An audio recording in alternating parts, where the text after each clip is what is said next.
Welcome to another edition of Journey of Hope. Thrilling stories of people that have encountered some kind of a traumatic illness, injury, or cancer. Each morning we wake up assuming that the day is going to go well for us, little realizing that there's going to be some sobering news that we're going to hear for the first time. Our special guest today is Hughes from Highland, California. And she has a story to share, a journey that she's been on, and one that you might be able to identify with. Ann, it's good to have you here. We've got people from around the world that are watching. And before we tell about your journey and coming here to Loma, Linda, tell us a little bit about your background, where you're from, and where you got started in life and moving here to California. Well, thanks, Lynn, and thank you for having me. I'm sure you can't tell by the accent, but I grew up in the Southeast. Well, occasionally I can hear it. Occasionally you can hear it. Alabama's my home state, and I came here from Tallahassee, Florida. So you were raised in Alabama then? I was raised in Alabama. Went through schools and, okay, and made your way. Did you come directly to California, or you were down? No. I from Alabama. It's kind of a roundabout way to California. From Alabama, I lived in Kentucky for a short while.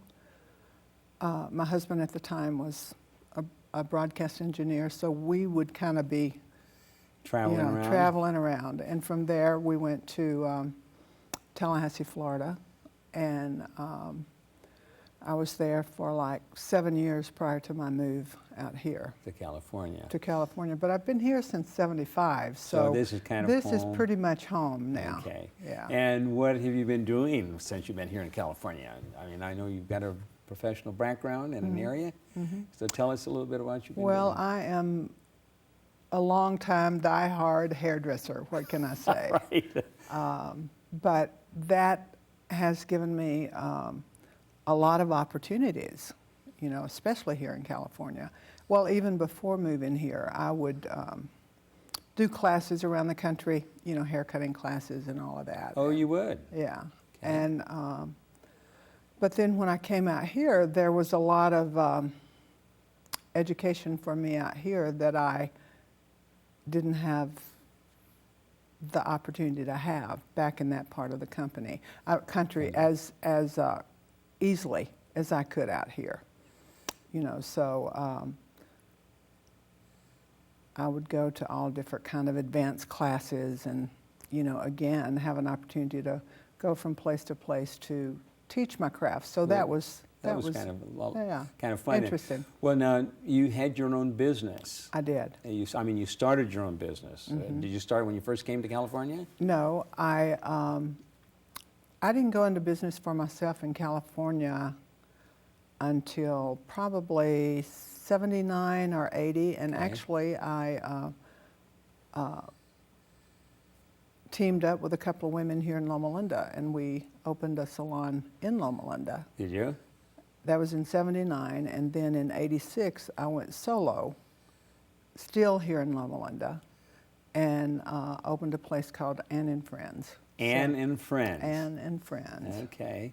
And over a period of time, you had a lot of people and clientele coming through. I have indeed. I have indeed. And strangely enough, I have some clients, and I'm about to tell my age, so let's don't go any further. No, we won't do that. But I have some clients that I am doing now that I started doing in '75 when I first moved here. Really? Mm-hmm. Yeah.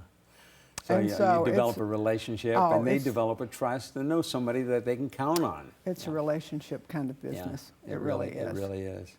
So now, tell me about the health in your family. And I mean, have you been pretty healthy all along? And all my life. All your life. All my life. And come from a very healthy family. I was raised by I actually lost my parents when they were quite young. My mother was like 29, and my father was 55, so that was very young. What did your mother die from? Believe it or not, kidney stone. From kidney stone? Died from a kidney stone? Died from a kidney stone, but that was before medicine is what it is today, of course.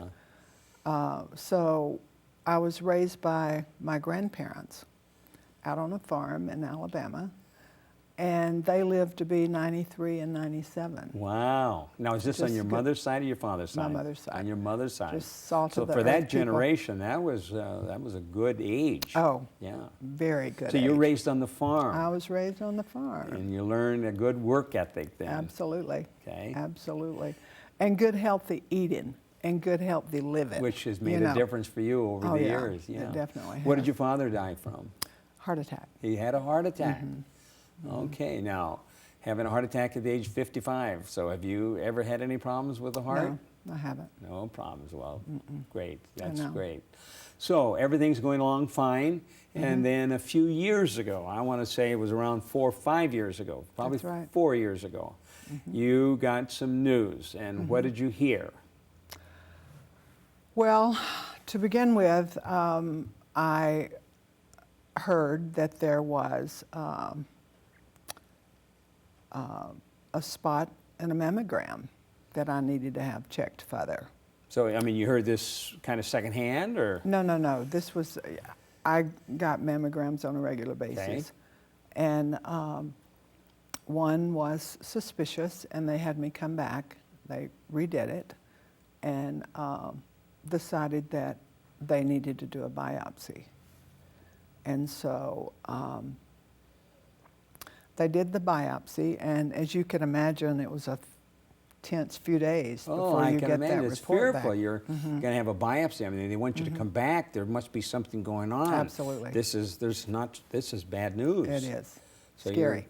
It's kind of scary, isn't it? So then I got the call that everything's clear, no worries. So You know, sighed a sigh of big relief. sigh of relief, that- big sigh of relief, and went about my merry way and went back the next year for my mammogram again. A year later, A year later. annual checkup, Yep.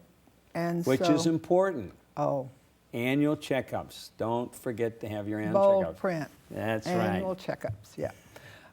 So anyway, I went back for another mammogram, and they wanted to redo it. Same kind of a scenario. Same kind of scenario. So they redid it, and this time they wanted me to, there were suspicious findings, and they wanted me to see a surgeon. Oh, suspicious finding, but this time they want you to see a Wanted surgeon. me to see I a mean, did they say, did they indicate at this point that it might have a malignancy, but No, suspicious findings, it's but they suspicious wanted you to findings. see a surgeon. And they weren't, So how did this strike you? wasn't sure enough, what it was. So surgeon is also a scary term, Yes. but it struck me strangely, of course. So I gathered up this was at another hospital, and so I gathered up all of my x-rays and All your reports records and all and- that kind of stuff, and came over to Loma Linda. And I knew if there was something too suspicious, that this is probably where I would want to be. So you were really in another area, but Mm-hmm. when it came time to see a surgeon, you wanted to come over here to I Loma did. Linda, and if I there is a did. Mm-hmm. problem, you knew enough about Loma Linda that this was the place to come. Correct. Okay. And at the other place too, simply because of insurances being what they are, and Sure. doctors and all of this. So I came over here, and I had friends who had seen surgeons, and this one friend who had gone through breast cancer Herself. and lives in Colorado. So I called her and I said, Ida, who is the surgeon, because she sang his praises, and that always means a lot. If Sure. You trust, So she used to live here and then moved to Colorado? Yes, Okay. yes. So you remember that she'd seen some surgeon? Oh yeah. Okay. So I called her and got his name and number, and fortunately was able to get in with him, and it was Dr. Gabrielio Okay. here in Loma Linda. Sure. And Really a very prominent surgeon. oh yeah. Oh yeah. So I took all of my records over there and got his attention quickly. And the day that I went in for this appointment, They then escorted me down to Dr. Bay's office, which is in radiology. So you went to see the surgeon. They looked at some records, and then immediately took you down to this radiologist. To the radiologist. Mm-hmm. They wanted to get some more pictures. Wanted to get some more pictures, and then looked at those pictures right away and set me up with another biopsy. So here we go again. Here we go again. Mm-hmm. Okay. And this time when the report came back, there was a tumor. There was a tumor. It was malignant. It was malignant. And you have cancer. Mm-hmm. That's the words they're well, using. that is not the word they use. They use that medical term for something tumor. Yeah. And I said, which sounded a little bit better than cancer. I guess so. It sounded a little more sophisticated. Carcinoma, I think, is. Yeah, the term. And I said, and that means. Yes. So I made them spell it out. So anyway, that began my. That was your part of the journey, mm-hmm. yeah, which mm-hmm. you're still on. So, I mean, when you get the words, when it dawns on you, you have a carcinoma, you have cancer. How does that hit you? How does that resonate, huh? Yeah. Well, it's scary puts it mildly. And it's frightening. It's very, very. And Dr. Gabrielio seemed to think that even though this tumor was very, very small, just a teeny bit of cancer. Teeny, tiny one. That maybe it had been there all along. And when that other biopsy had been done, might have even had it then? It might have been that it was so small that they didn't get enough of the. Mm-hmm. So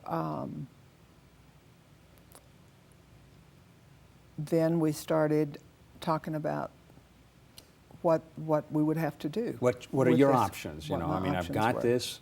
May have had it for a little while, mm-hmm. and I've got cancer now. I need to remind our listening audience: when you find out you have cancer, it's a diagnosis, not a death sentence. Right. It's a diagnosis. So you were diagnosed with a cancer, with a tumor, and so they began talking to you about some of the options. They did talk to me about options, and but as a patient, that doesn't come in so quickly that it's not a death sentence. Yes, all you hear is cancer. All you hear is cancer. And so... And it's almost like it's the big C, and cancer, people die from cancer. Yeah. Mm-hmm. And that's all you're hearing. Mm-hmm. I got cancer. Mm-hmm. And even though there were suspicious findings, knowing that I had to go see this surgeon, I really didn't want to give this information any credibility, I guess you might say. I didn't want to talk about it. I didn't want only the people that were the closest to me. People that already knew. You got to keep it to yourself. Mm-hmm. It's just something that I really wanted to hold on to. Yeah. And so then when I left the office, I'll never forget, this one dear, dear friend had made me promise that I would call her as soon as I got the news, one way or the other. And I was praying that her answer machine would pick up, which it did. So you could leave the message on I could leave the message, and I didn't have to talk to her, because at that point... You didn't want to talk to anybody? I didn't want to talk to anyone. And you're trying so hard to say it doesn't have to mean anything, yes. I'm strong, I'm going to be okay. I'm going to be okay. It's not as bad as that. I know. Yeah. You're doing all of this self-talk, sure. But if it has to come... If you have to talk about it. If you have to talk about it, it's more real. It's more real, and the tears come. Yeah. And so I didn't want anybody to know I was scared. Sure. I had to be a big girl. Well, if you're scared, then it also makes it more real. Oh, yeah. Yeah. That's true. And so then the second person I told was my daughter. And this was all even before my husband. And so I had to be, again, strong. And this is good, Lynn, that you have to be strong for someone else, because you can't really be that strong for yourself. Correct. It's you can put up the front for somebody else and help them, and yes. And give her the reassurance that everything's okay. Yeah. We're getting this taken care of. It's teeny tiny. Yeah. Those were all the reassuring things that I was giving to my daughter. So anyway, that was the path. And then, of course, the next step was to go back and to really hear the details of the options that I had. And before I could get back in to see him, there was this, I don't know, maybe a period of 2 weeks, you know, before I could get Sure. back in to see Dr. Gabrielio. And, you know, here I'm working in a public business. Yeah. And again, People coming in, clients are coming in and out. no, and I couldn't bring myself to Bring it up. bring it up, you know, because it just seemed that it made it so much bigger. If you And talked about it. If you talked about it, and everybody has all of these opinions for you, and Sure. you know, it was just, that was probably the worst part of the whole thing. But at the end of the evening, one day,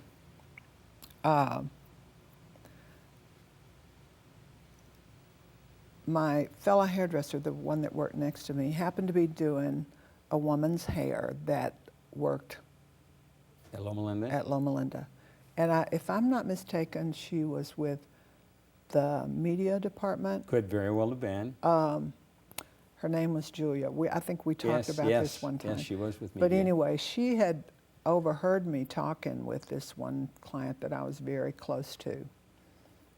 And so when I finished, she said, Ann, I don't know if you've heard about proton or not, but you know, they're now doing proton for breast surgery.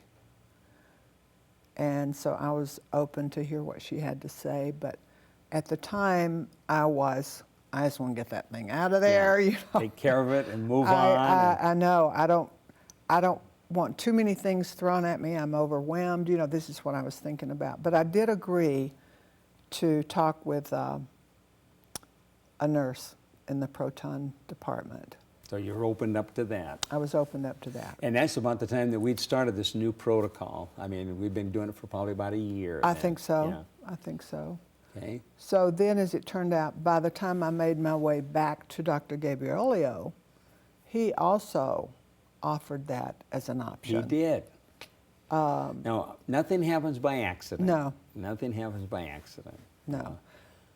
Meanwhile, that had given me a chance to talk with a lady named Gail at the proton department, Sure. who is Dr. Bush's nurse. Yes, right. And she explained to me what it was all about and how it worked and, you know, all of this. So that gave me a little insight too. So I was a little better prepared, I think, when Dr. Gabrielio Kind of shared that you were offered that to me, yeah. Oh, that was wonderful news. And for our listening audience, I mean, we've been working on this protocol with women with breast cancer, early stage, a lumpectomy, Right. followed up with proton. Right. And how many treatments? 10. 10 treatments. So 10 treatments. you went through quite a process, finally made the decision to go ahead. So you had the lumpectomy? Well, I had the lumpectomy, and if there was no Lymph node involvement? involvement, I was a candidate for it. Everyone is not a candidate. Correct. But another thing, too, that's part of the scariest part of the story is, you know, they tell you all these things before you go into surgery and you have to make your decision Sure. then if you're going to have a breast completely removed, or if you're going to have a lumpectomy, or if you're going to have have a to be complete ready to go for the whole mastectomy. thing. You have to be ready for the whole thing. And Because they're not sure what they're going to no. find. Yeah. no, and so I had made the choice though that it would be a lumpectomy, and if I decided later to have more removed, I could. Sure. Kept that as an option. That yeah. So you went into surgery, not sure what they're going to find, but but knowing that would you had that option. I had that option, and it would be a lumpectomy. Yeah. So it was a happy day when I heard that there was no lymph node Sure. interruption. So now for our listening audience, you came in 10 times, 10 days with proton. And the real distinct advantage there, particularly for a woman with breast cancer, is the proton beam comes in and just, I mean, pinpoint accuracy. Directly on the spot. Directly on where the tumor has been. So now, did you suffer any side effects when you were undergoing this? Compared to other radiation, no. Yeah, absolutely. I was tired, Sure. you know, and from what I understand, you know, you get a pretty heavy beam Yeah. at one time, so you Yeah. are tired. And it's a funny thing because, you know, you share the waiting room with all the guys that are having the Prostate. prostate Yeah. proton treatment, and they'd be laughing and going to play golf, and I thought, now there's something wrong with this picture. You're here all sober and I know. worried about yes, it. yes. Yeah. Kind of exhausted, you know. And they're having a good time. And they're having a good time waiting to get through it so they can go to the golf course. I'm waiting to get through it so I can go take go a nap, home. you know. But the good news is I had fewer treatments than what they had. So that was considerably. So you had 10 treatments, and we're talking about how many years ago? Almost 4. Coming up on the 4th anniversary. Well, congratulations. That is wonderful news. Good news. So do you go in and have checkups still? I do. I still have my annual mammogram, and I see Dr. Bush is my proton doctor, and it's my understanding he heads up this study. Yes, he's heading up the study. And we've had a number of women going through, and it looks very, very exciting. I know. Yeah. It's been a clinical trial, but it probably will become the standard with women at that particular stage of breast cancer. And so I get to ask him each time, how's the study coming? Any returns? And I think it's been minimum. It you is, know. yeah. I'm not sure they have completed the actual clinical trial in terms of the study. Yeah, it's going to take a few years for all the information to come in, but they're very, very excited about what's happening. Yeah. Well, now that you've had cancer and you have an opportunity, you're still practicing your profession there as a stylist. Do you have opportunity to share? Oh, all the time. Do you? All the time. And you know, that's the joy part of it. And you know, the joy part. I want to hear that again. Well, that's the you joy know, for part one of it. thing, I'm still an active hairdresser. So once I got through that, I had a place to go. You know, to be involved. To be involved and to be of service to people, and to also you know, be receptive to what their needs are. Sure. You know, so it takes you out of yourself. You have an opportunity to be helping somebody else. Absolutely, absolutely. And so then, you know, given the opportunity, when I hear of breast cancer, you know, of like mine, I'm right there to see if I can What difference does having cancer has it made to you? Oh my goodness, now we're going to get to the teary part. Yeah, what difference? To realize that